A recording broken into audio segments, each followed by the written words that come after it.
नमस्कार जय जगन्नाथ। आशा करछि आपण माने समस्ते भलर थिबे। आ गोटे नुआ वीडियो को आपण समस्त को स्वागत करछि। तो मु मोर सब बेले मोर निजर हेल्थ रिलेटेड सब अपडेट्स दवा सहित मु आपण मानकु मु जो जो फेज दे गति करके आछि जो माने वर्तमान से रोग रे जेतु ब्लड कैंसर रोग रे पीड़ित अछन जो माने भी सेई माने जेतु सेई फेज दे जेतले आसीबे से माने सेमान को पई किछि हेल्प हेइ परछु मो वीडियो जहाँ फल कि निजको खुशी लगे मत मु जेहेतु अन्य मानकु किसी मो ट्रिटमेंट रू किसी इनफॉरमेशन दे पारे। तो वीडियो स्टार्ट करने पूर्वर आपण मानक कहूँ कि मोर जो यूट्यूब चैनल केशव राउत आपण मैंने निश्चय ताको फॉलो मैंने सब्सक्राइब करूँ। मो Facebook page cancer fighter Keshav अच्छी तो आपण मैंने जातु ताको फॉलो करूँ जहाँफल आपण मानक मोर हेल्थ रिलेटेड अपडेट्स आपण मैंने निश्चय माने पाइबा सहित आउ किसी इनफॉरमेशन जोटा कि आपण मानक हेल्प कर जोटा कि आगू तो ता रिलेटेड मुझे किसी वीडियोस जन कि मुझे रिलेटेड जनाए। तो आजिका वीडियो रे मुझे जनइबी कि मोर माउथ अल्सर विषय रे पूर्वर भी वीडियो करके आपको जनई मोर अल्सर विषय रे। तो आज किसी कहबी तो दीर्घ 1.5 वर्ष है मुझे माउथ अल्सर सहित गति करके आसुची। तो आप देखुले कि माउथ अल्सर केतले बढ़ी जाऊँगी केतले कमी जाऊँगी कारण बढ़िया कमिया सहित मत बहुत भी कष्ट दूची। केवल मत नुहे जो मान माउथ अल्सर होती से भी बहुत कष्ट दिए। तेणु माउथ अल्सर हेले एमती आम घर उपचार करदे था कर भल करदे किंतु आम मान को जो माउथ अल्सरटा हूँ बर्तमान जो स्पेशली मोर हूँ मो कथा कहूँ बहुत से कष्ट होता एमती नॉर्मल है नहीं सेटा कौन पाई जो मोर मेडिसिन सब चलती मोर भाई सेल्स जेहेतु ट्रांसप्लांट पर मत दिखाई तो से सब मोर माउथ अल्सर होता। तो माउथ अल्सर बहुत जमीक मु प्रति थर एमती माउथ अल्सर तो एमती किसी खाईदे मोर माउथ अल्सर हो जाए। आप देखिपे मोर ओठर एजाए दाग अच्छे एपटे आउ युवा देखिपे देखिपे युवा सब धला पड़ जाए। तो यही दीपट सैड्रे पार्टी जीभर तो पूरा धला पड़ी माने जमीक आप लगे देखले आप लगे जमीक मु जीभ माने छाली सफा करना तेणु सेमती देखा पूरा ऊपर जमी जीभ उपर धलार गोटे पट्टू भाया बसी बहुत कष्ट लगे एमती नॉर्मली खाइला बेले जंत्रणा हे जमी लंका आज मुझे 1.5 वर्ष है लंका खाई पारना कि बेले बेले जो लंका टे पाटे पकई दूसरी मैं लंका तरकारी एका तो पाटी जलूची बहुत कष्ट सहित मुझे खावा खाऊँ बहुत कष्ट सतरे कहीं ये कष्ट केवल रोग सहित लड़की मुझे जो आसी सी कष्ट सहित आमर अल्सर भी कष्ट ता सहित बहुत सारा भी अलग किसी जिन थाए आ सब बड़ कथा कौन जानते मुझे इंजेक्शन नापी जाऊँगी ये जो आईटी इंजेक्शन नहीं सारापर मोर जो स्पाइनाल फुड़ी दूसरी नहीं सारापर कौन हो जाने प्रति थर मुझे थर भुवनेश्वर जाऊँगी इंजेक्शन नापी जाइए प्रति थर मोर आईटी इंजेक्शन पर मोर माउथ अल्सर एत जोर बढ़ीज पूरा पार्टी सहित ओठ उपर पूरा यहाँ देखिए परिष्कार अच्छे यहाँ पूरा धला पड़ जाए आउ गाल दीपट सीझी जाए जीभ बथा कर एत जोर पेन कर मैंने जीभ बाहर मुझे कथा कोई कथा कही पारि से भाई अवस्था मुझे जाए तेणु सबू थर सेमती तो तेणु बहुत जन भी मत पचार कि भाई कौन पाई माउथ अल्सर रोचे बहुत जन भी डरी जाऊँगी कि माउथ अल्सर को माउथ कैंसर भाभी दूसरी बहुत जन भी मत कॉल कर पचार भाई ये माउथ कैंसर नुहे तो से मुझे स्पेशली कहवाई चाहूँगी कि जमा डरतुनि तेणु जो मान को भी अल्सर होची तेणु सेटा आद्य आपण मैंने डरतुनि कहीं सेटा एमती कहार केतले कौन हो जाऊँगी तेणु अल्सर्स ताए गोटे मेडिसिन मुझे गोटे म्यूकेन जेल भी लगाऊँ तेणु आपण भी डॉक्टर सहित कंसल्ट करूँ मेडिसिन खातु तेणु अल्सर भल हो सब अल्सर को आप भावी दिखाते माउथ कैंसर एमती अल्सर हेले आपको कष्ट लगे जोटा कि मुझे पाँच बर्तमान सुधा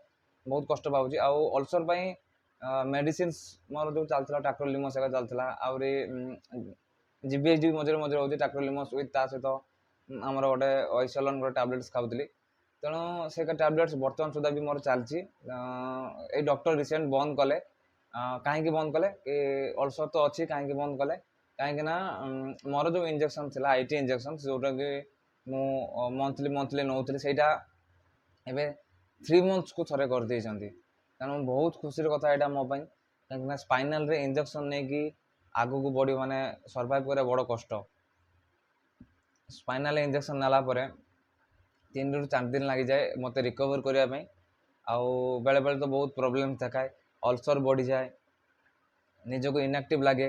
ତେଣୁ ଏଇସବୁ ଜିନିଷ ମୋତେ ବହୁତ କଷ୍ଟ ଲାଗୁଛି, ଫିଲ୍ ହେଉଛି।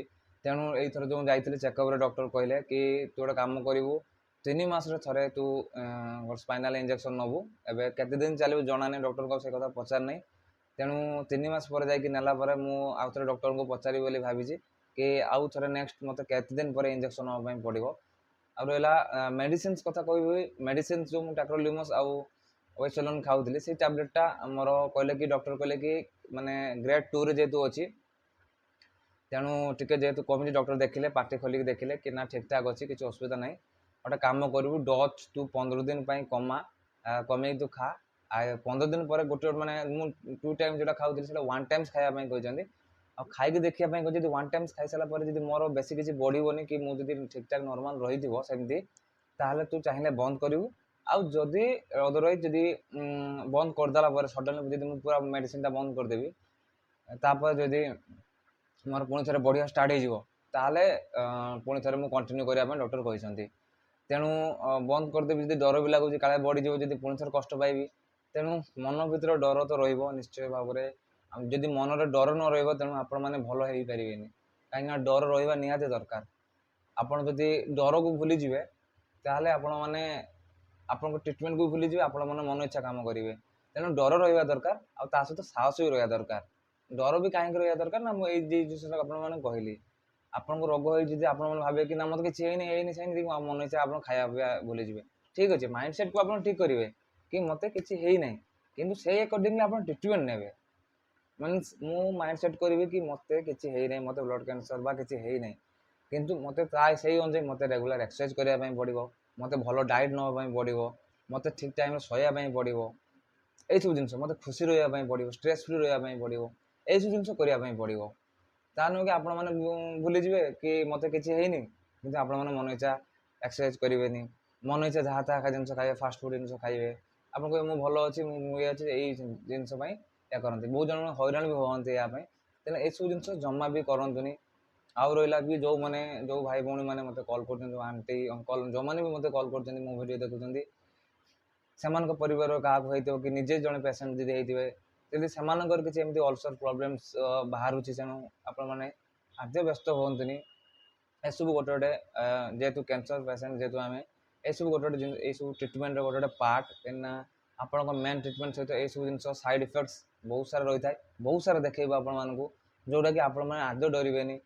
ଆପଣମାନେ ମନୋବଳ ଷ୍ଟ୍ରଙ୍ଗ ରଖିବେ। ଆଉ କ'ଣ କହିବି ଆପଣମାନଙ୍କୁ, ଯେଉଁମାନେ ବି କହୁଛନ୍ତି ଟ୍ରିଟମେଣ୍ଟ ବିଷୟରେ, ଆକ୍ଚୁଆଲି ଗୋଟେ କଥା ଖୁସି ଲାଗେ ସେତେବେଳେ ଆପଣମାନେ ଯେତେବେଳେ ମୋତେ ପଚାରିକି ମୋ କଥା, ମୋ ନିଜର ଟ୍ରିଟମେଣ୍ଟ ବା ମୋର ହେଲ୍ଥ କଥା ଆପଣମାନେ ବୁଝନ୍ତି। ତା ସହିତ ଆପଣମାନଙ୍କର ଯେ ସବୁ କ୍ୱେରିଜ୍ ଥାଏ, ତ ଆପଣମାନେ ମୋତେ ପଚାରନ୍ତି, ଆଉ ଆପଣମାନଙ୍କୁ ମୁଁ ମୋ ତରଫରୁ କି ମୋ ସାମର୍ଥ୍ୟ ଅନୁଯାୟୀ ଯେତିକି ମୁଁ କନଫିଡେନ୍ସ ଦେଇପାରେ ସେତିକି ଦେବା ପାଇଁ ଚେଷ୍ଟା କରିଥାଏ। ଆଉ ମୁଁ ଜାଣିନି ମୁଁ କେତେ ଦୂର ଆପଣମାନଙ୍କୁ ଇନଫର୍ମେସନ୍ ଦେଇପାରେ, କିନ୍ତୁ ଆମେ ଚେଷ୍ଟା କରୁ। ଯେହେତୁ ସେଇ ରୋଗ ସହିତ ଫାଇଟ୍ କରୁଛି, ବର୍ତ୍ତମାନ ସୁଦ୍ଧା ଫାଇଟ୍ କରୁଛି। ସୋସାଇଟିରେ ବହୁତ ସାରା ଗୋଟେ ଥାଏ ନା, କ୍ୟାନ୍ସର ପେସେଣ୍ଟ ହେଲେ ଆପଣଙ୍କୁ ଗୋଟେ ସେଇ ନଜରରେ ଲୋକ ଦେଖନ୍ତି। ବହୁତ ଜଣଙ୍କୁ ତ ମାନେ ଡିସ୍କ୍ରିମିନେସନ୍ ଭଳିଆ କରିଦିଅନ୍ତି, କିନ୍ତୁ ଆଜି ଯାଏଁ ମୁଁ ସେତିକି ପାଇନାହିଁ। କାହିଁକିନା ମୋ ଫ୍ୟାମିଲି ସେତିକି ମୋତେ ସପୋର୍ଟ କରିଛନ୍ତି।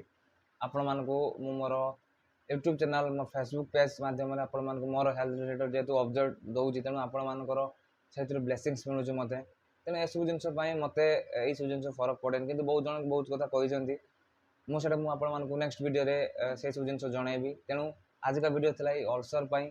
ଆଉ ଅଲସରଟା ଏମିତି ଯଦି ହେଉଛି, ତେଣୁ ଆପଣମାନେ ଡରନ୍ତୁନି।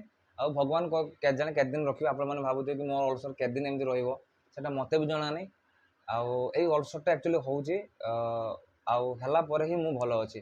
କାହିଁକି ନା ଏଇଟା GVHD ପାଇଁ ହେଉଛି, ଯେଉଁ ଭାଇଙ୍କର ସେଲ୍ସ ମୋ ଦେହରେ ଫାଇଟ୍ କରୁଛି ସେଇ ପାଇଁ ହେଉଛି। ଆଉ ସେଇଟା ଫାଇଟ୍ କରୁଛି ବୋଲି ମୋ ଦେହରେ ଗ୍ରାଫ୍ଟ ଜିନିଷଟା ହେଉଛି ବୋଲି ମୋ ଦେହ ଠିକ୍ ବର୍ତ୍ତମାନ ଅଛି ବୋଲି ଡକ୍ଟର କହିଛନ୍ତି। ମାନେ ମୁଁ କହୁନି, ଡକ୍ଟର କହିଛନ୍ତି।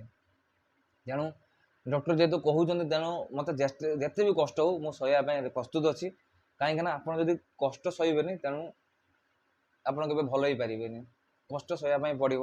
କଷ୍ଟ କଲେ ଯେମିତି କୃଷ୍ଣ ମିଳେ କଥାରେ ଅଛି, ସେମିତି କଷ୍ଟ ହେଉଛି, କଷ୍ଟ ସହୁଛି, आ कष्ट पर जदि मोर भगवान जदि मो प्रति आशीर्वाद थी भगवान तो निश्चय मो कष्टर हार्डवर्क सब अलवेज पेज अफ तेणु कठिन परिश्रम मूल्य देते सब तेणु जब मो कठिन परिश्रम जब मो करी मो निजर हेल्थ आ कि नुह बर्तमान कहीं हेल्थ इज वेल्थ तेणु मो हेल्थ को जब मुझे बर्तमान देखी निश्चित भाव में मोर नेक्स्ट आगू को जहाँ भी हबार थी भल ही हम तेणु भगवान से दिन सब अपेक्षा कर जो समय मुझे चली पार नी भगवान डाकी डाकी बर्तमान सुधा मुझे भलसे चली भी पारुची टे तेणु आगु थकी जाऊली बर्तमान एत भी थकुनी तेणु समय ही बड़ बलवान समय जिते आग को बढ़ी बढ़ी जाऊँगी मत भी देह से ठीक हो जाऊँगी बास 5 वर्ष को अपेक्षा 5 वर्ष आपण मैंने मत ब्लेसिंग्स कर